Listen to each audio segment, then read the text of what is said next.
大家想睇去紫羅蘭山就有啦。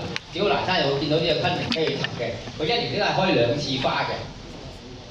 咁佢別名叫網絡雞羽藤，有人叫網絡雞羽藤嘅。咁又叫白血藤，又叫雞血藤。咁亦都係豆科嘅攀援性灌木，不過個莖冇咁粗嘅，冇蜜花頭咁粗嘅。蜜花頭最粗最大條嘅。咁佢嘅藥用咧係藤莖，現代臨床用於治療呢個再生障礙性貧血。咁同時咧可以用呢個雞血藤2至4兩咯，雞蛋2至4隻啦。咁就清水8碗至成2碗服，每日1劑，可以長期服用嘅。呢個可以治療呢個再生性嘅咩貧血啊，即係啲紅細胞少啊，咁嗰啲就可以用下呢個雞血藤。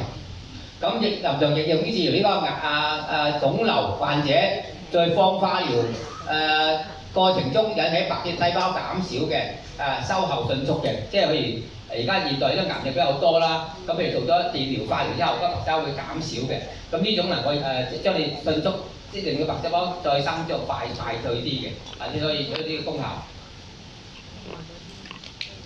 好啦，跟住第5種咧就係綠花雞藤，大家有冇見到種綠色花雞藤啊？有冇人見過啊？呢隻係綠花㗎，好似雞藤。咁佢咧，大家咧就如果想見就7月份，而家應該開花㗎啦。咁馬鞍山啊，或者吊燈籠咧，嗰啲山頭好多時都會見到啲綠色花嘅。咁佢亦都係雞藤嗰一種。咁咧佢有個名叫綠花崖豆藤啊，佢嘅花係綠色嘅，亦都好靚嘅嗰個花。咁就佢都係豆花崖豆藤屬嗰一種。咁我哋用佢個藤莖嘅。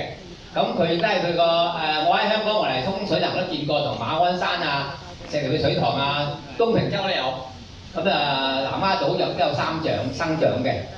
咁亦都係用佢根啦，即係佢個藤莖啦。咁佢嘅味苦啦、性涼啦，佢涼血散瘀、祛風消腫，主治風濕痹痛、辨神經麻痹，或者打失呢個扭傷嘅。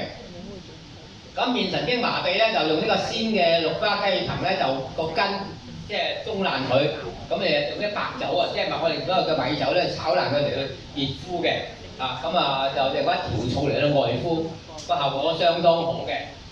咁綠花雞藤咧，民間叫做苦嘅牛蹄，即係佢牛蹄有一個正宗牛蹄係金嘅，佢係苦嘅，咁佢呢種咧就係叫做苦牛蹄，對呢個治療呢個脊椎神經痛啊，有特別嘅效果嘅，同埋肋間神經痛有特別嘅治療作用嘅，咁跟住呢種嘅雞藤咧就係第2種，叫做白花油麻藤。有冇見過呢種嘢啊？香港常見，大家要3、4月嘅時候咧，香港常見呢隻花，好似有啲人叫做禾雀花，有冇見啊？知唔知點樣禾雀啊？係嗰隻禾雀花吊喺度，好似萬千禾雀飛舞咁嘅，相當靚嘅。呢隻禾雀花好似貓棵樹咁嘅。咁原來佢咧係呢隻都係雞血藤一種嚟嘅。咁我哋個學名叫做白花油麻藤。咁呢隻係香港嘅雞血藤嘅一種。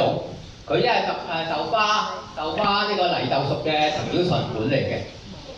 咁佢個作用功效主要就係用佢嘅藤莖啦，即係而家用嗰啲叫藤吊嗰度嗰條啊，嗰啲條藤莖。用嗰啲有人食嗰啲禾雀花，有人食攞嚟白灼嚟食嘅喎。喺國內啊，大家有冇去過新會啊？新會貴峰山咧，嗰個叫有啲人咧就專程去睇禾雀花㗎，就係睇呢種花啦。咁原來我哋香港都有，唔使去新會咁遠。大家3月嘅時候，大家可以去呢個大帽山啊，都好多時都見到佢嘅。大帽山淨係嗰個林務站嗰個巴士站腳嗰度已經有一棵啦，唔使爬山就喺路邊嚟嘅啫。大家3月去見到佢喺度嘅，相當大嘅呢個白花油麻藤。咁跟住講咧就呢個紫禾雀花啦。咁大家頭先講就白色嘅啦，咁就呢隻係紫色嘅。呢隻係紫色禾雀花，就係一種珍稀嘅植物啦，叫做香港泥豆。香港泥豆豆科泥豆屬嘅植物嚟嘅，你睇佢花相當漂亮嘅。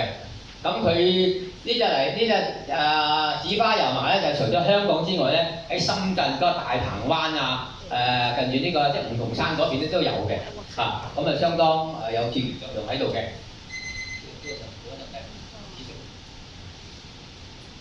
咁呢個咧就我哋臨床上咧都會用呢隻，除咗啲睇啲珍稀植物。呢個珍稀植物嚟嘅，咁喺香港受保護嘅，大家都想睇啦，可以谷報啊，或者其他地方可以睇到佢嘅。每年4月初期都見到佢嘅，相當靚啊！呢個紫禾雀花，又叫紫花油麻藤，又叫香港泥豆。咁咧8種咧係講呢個大血藤。大血藤咧就係一種我哋大血藤科嘅植物嚟嘅，香港比較少見嘅。大家如果想見咧，大家可以去嘅大帽山啊，或者呢個馬鞍山啦。嗰個馬鞍山嘅碼頭附近咧，下邊嗰啲山澗會有嘅。嗱，佢個生葉好得意，佢個衫咧，佢嗰葉係三出徑嘅，咁佢個花咧亦都係白色嘅。咁佢呢種咧亦都係香港雞血藤嘅一種嚟嘅。咁佢嘅作用功效就係利苦啦、性平啦，好能夠清熱解毒、行活血止痛嘅。咁又對呢個腸痈腹痛啊、經閉啊、痛經啊、跌打腫痛啊、同風濕痹痛都好多時用嘅。我哋南方比較少用呢啲大血藤，係北方比較常用嘅。我哋南方比較少，但係我哋香港都有呢種雞血藤。咁 total 計中咧就呢香港有8種雞血藤嘅啊。咁講下我嘅驗方。咁如果係血枯經閉嘅時候咧，我會用呢個雞血藤2兩啦，烏雞1隻啦，陳皮1塊啦，紅棗5枚啦，生薑3片啦，清水3碗半咧就呢個隔水燉1小時，即係唔好煲，係隔水燉服。咁我對婦女對呢個婦女嘅月經後期啊、血海不沖啊、經閉或者行經疼痛啊。對呢個氣血瘀滯啊，或者再生性愛進貧血啊、白細胞減少啊都有效果嘅。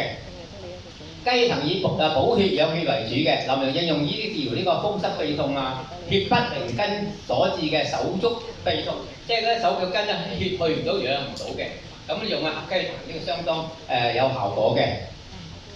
咁另外雞血藤可以浸雙蒸酒啦，咁通常我哋浸5斤雙蒸酒咧，可以用呢個4至5兩雞血藤嚟到浸5斤嘅雙蒸酒，咁浸3個月都可以飲用嘅。如果想好飲咧，加幾個紅棗落去，咁都相當好飲嘅，呢個效果相當唔錯嘅。咁我哋對呢個臨床對呢個風寒濕痹風寒濕合而為痹，咁有時腳痹啊、麻痹啊咁嗰啲血不靈根啊，咁就呢個風濕造成嘅腰膝疼痛啊。腿腳冷痹無力啊，屈身不能自移啊，咁可以用獨活寄生湯加雞血藤，咁相當有治療作用嘅。大家睇下呢條方，獨活寄生湯為本嘅，但係我雞血藤咧就會加到呢個1兩嘅，就唔好用幾錢。雞血藤咧就起碼用1兩，我經驗臨床上先有效果，先治療呢個風濕痹痛相當有效嘅。大家試呢條獨活寄生湯，如果風濕痹痛老人家呢個關節炎大家試下經常用呢條方，獨活寄生加雞血藤，相當有效果嘅，大家可以試下嚇。跟住我個醫案就係醫呢個女士咧，用呢個雞血藤加呢條幾條方咧，治療啲佢個月經不調啊、經遲啊，即係話遲嚟，即係中醫嘅遲即係同性咁解。咁俾個子宮比較虛寒少少，咁我哋會用呢個暖經嘅個種保濕作用喺度嘅，所以用雞血藤1兩啦。所謂沖淫不顧，但係因為叫做沖淫不顧啊，沖淫不顧即係話佢個婦女陀胎陀得唔穩嘅意思，即係人哋漏胎嘅，所以叫做呢個叫做沖淫不顧。